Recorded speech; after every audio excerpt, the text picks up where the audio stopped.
Hi there, and welcome to today's deep dive into the concept of one of the most influential musicians of this planet, saxophonist John Coltrane. Now in this video I want to tell you all about his groundbreaking harmonic system known as the Coltrane Changes or Coltrane Matrix, which is a series of chord substitutions that is safe to say revolutionized jazz improvisation. And because this system is applicable to many other styles too, I thought it would be great to show you what this is all about. Now we will break down the structure and analyze examples and apply these concepts directly to our guitar playing. That with no doubt will set you apart.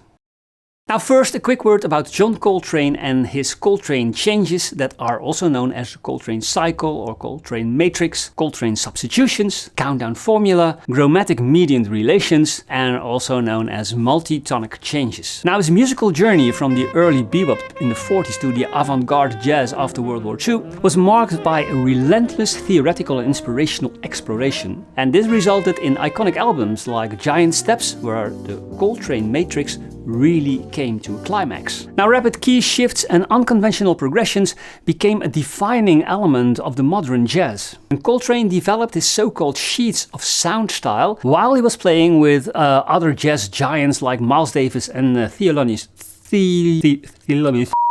Monk. Now Coltrane didn't invent the concept because the principle that we are going to see was used by impressionist composers way before Coltrane was born. But he adapted this idea and projected this on his own music and developed his own unique style. Now some say that Coltrane had a preoccupation with the Trinity, which stood for three equal areas. Now we see that triangle back in Coltrane Cycle later on in the video. And now for the music. Now let's look at the concept in its simplest form. In any style of music that is built on functional harmony, the 5-1 relation is the cornerstone, and with that the 2-5-1 progression, which is a staple in tonal music. It is all based on leading tones and a root movement in fourths or fifths, as we can see in the circle of fifths. And when we move counterclockwise through the keys, every step in the circle represents a fifth interval, resulting in a 5-1 relationship, dominant tonic. Now, this way of thinking is the fundamental of functional harmony that we hear every day. The Coltrane Changes or Coltrane Cycle, however, are different because they are not based on fourth and fifth intervals but on major third and sometimes minor third intervals. Although there can still be a 5-1 chord relation present in a Coltrane Cycle, but they have a supporting role as we will see later on in the video. Now take a look at this cycle of major seventh chords. It moves in major thirds. C major 7, E major 7, A flat major 7 and back to C major 7.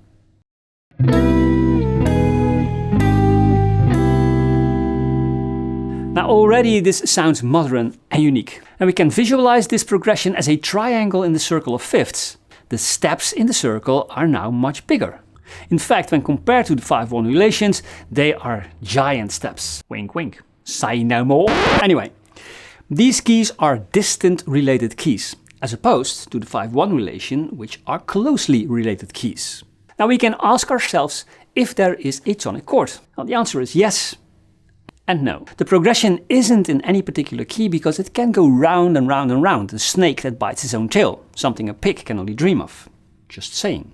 Instead it has three tonal centers, so three major keys. C, A flat and E major. That are all a major third apart.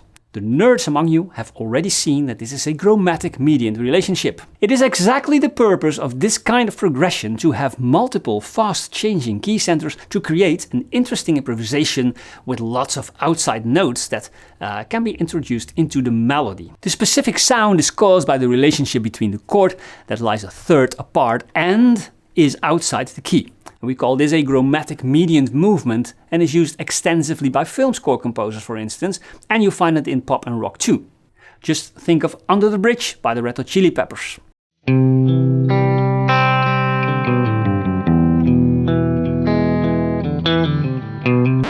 Now, if you'd like to know more about that subject of chromatic medians, watch my video about that subject.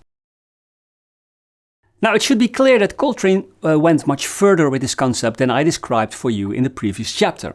So let's create some more complexity and get into nerd mode. So the Coltrane Cycle or Coltrane Matrix is a cycle of 3 keys, and most of the time major keys, separated by a third, and most of the time a major third. Now mixing the functional 5-1 into Coltrane Cycle, we can have the best of both worlds. Now we'll just place a dominant chord before each of the major 7 chords in the cycle. And this established the different key centers much better. In other words, I'm a nobody. The dominant chords tonicize the major chords. I'm a freaking tonic. Okay, let's go back to the major third cycle in C major. Now we can insert an E flat dominant 7 chord as a dominant for the A flat major 7 chord. And we'll insert a B dominant 7 chord as a dominant for the E major 7 chord. I will insert a G7 chord, which is the dominant for C major. Now, as I said, the dominant chords tonicize the major 7 chords.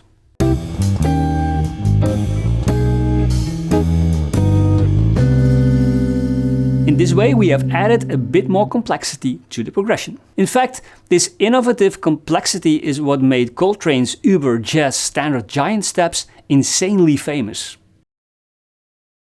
Now let's go back once again to the progression of the beginning. Now we had a descending cycle in major third intervals. C major 7, A flat major 7, E major 7 and back to C major 7. Now we changed this by adding dominants for each key center. Now we're going to develop this progression a little bit further by replacing the 5 chord with a 2-5 progression. And with this, we add the subdominant that leads to a stronger tonicization of the major 7 chord. Now the first new key center is A flat major, and the 2 chord in this key is B flat minor 7. So we'll insert this chord before the dominant E flat 7 to create a 2-5-1 progression in A flat major. The next key center is E major, and the 2 chord in E major is the F sharp minor 7 chord, and we'll insert this chord before the dominant B7 to create a 2-5-1 in E major. The last key center is C major, and the 2 chord in C major is the D minor 7 chord, and we'll insert this chord before the dominant G7 to create a 2-5-1 in C major. So we created 3 2-5-1 cadences for the 3 key centers that lie a major third apart. And when we start at the tonic, the formula in tonal distances of the root notes is a major second down, a fourth up and a fifth down. And this repeats itself until we have cycled back to the real tonic C major. And it all sounds like this.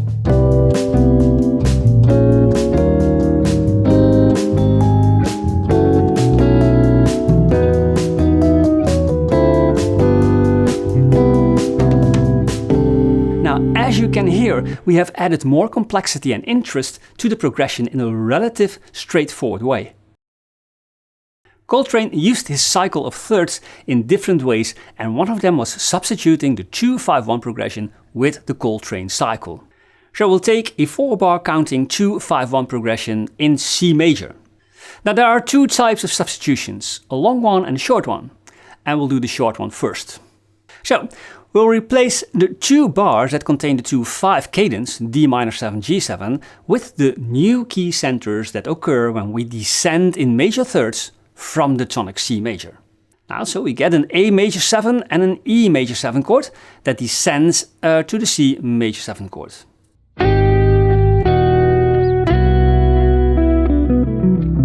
Before each key center, we'll place a dominant chord. We'll play a Coltrane substitution. Now the more used longer version of the Coltrane substitution substitutes the first 3 bars with the cycle in thirds. The progression now starts on the 2 chord, D minor 7, and moves to the dominant of the first major 7 chord of the cycle. Now from here we move through the key centers, A flat major 7, E major 7, until we end on C major 7. So we've added 2 extra chords at the beginning of the cycle.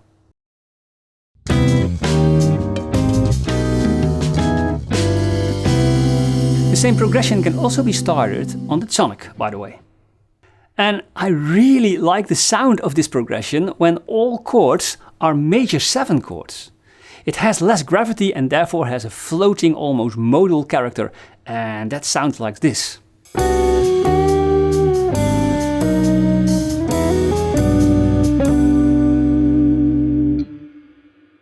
Now, there are a lot of ways to improvise over these progressions or over a 2-5-1 using the harmonic structure of the Coltrane cycle. To improvise over a 2-5-1 progression, we can use a simple 1-2-3-5 scale pattern of each chord in the Coltrane cycle. This creates some serious color and tension.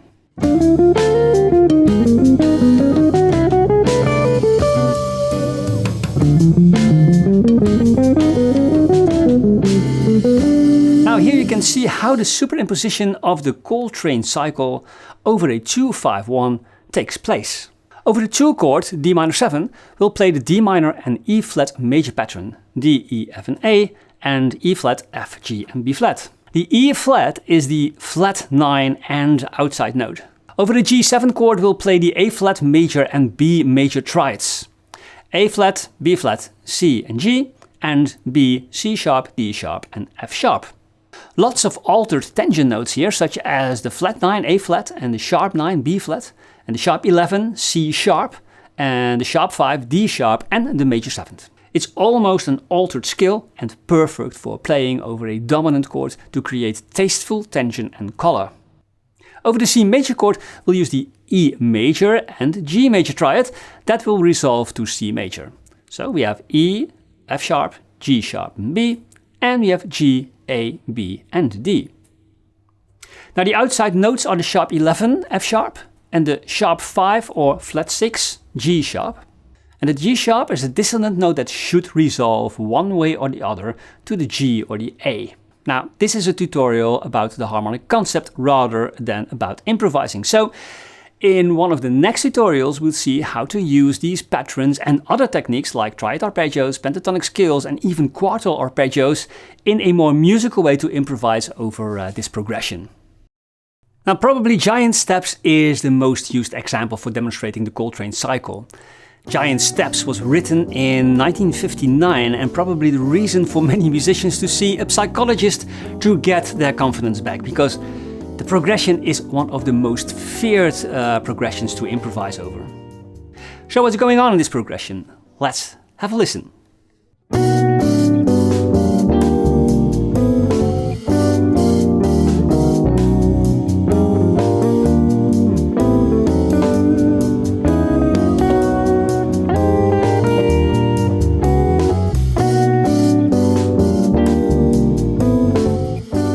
The composition in B major has 2 sections of 8 bars.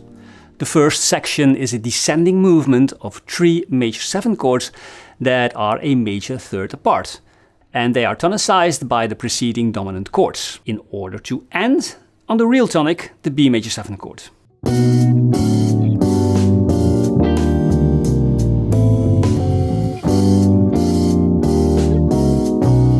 The second section has another approach.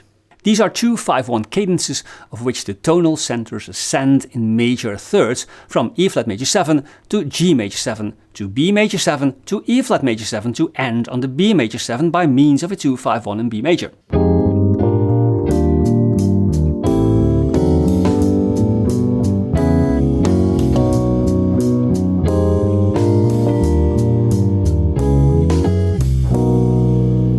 Now, as I said before, improvising over such a progression is not easy, and I'll make a dedicated tutorial about that subject. Still, we've seen that using a pattern containing the root 2nd, 3rd and 5th of each chord in the Coltrane Matrix is a simple thing, and it works really well. But of course there are other great ways, like using arpeggios, superimposed pentatonic scales and even quartal chord arpeggios like I said before. Both sound amazing, but I'll keep that for another tutorial. So, I hope this was as much of an eye-opener for you as it was for me when I first learned about this. I remember that I was absolutely thrilled when I got to understand the theory behind all this, and it inspired me instantly to use it in my own music. although that was more rock and fusion orientated. Anyway, please check my ebook store for lessons about all kinds of subjects explained in a crystal clear way. For now, bye.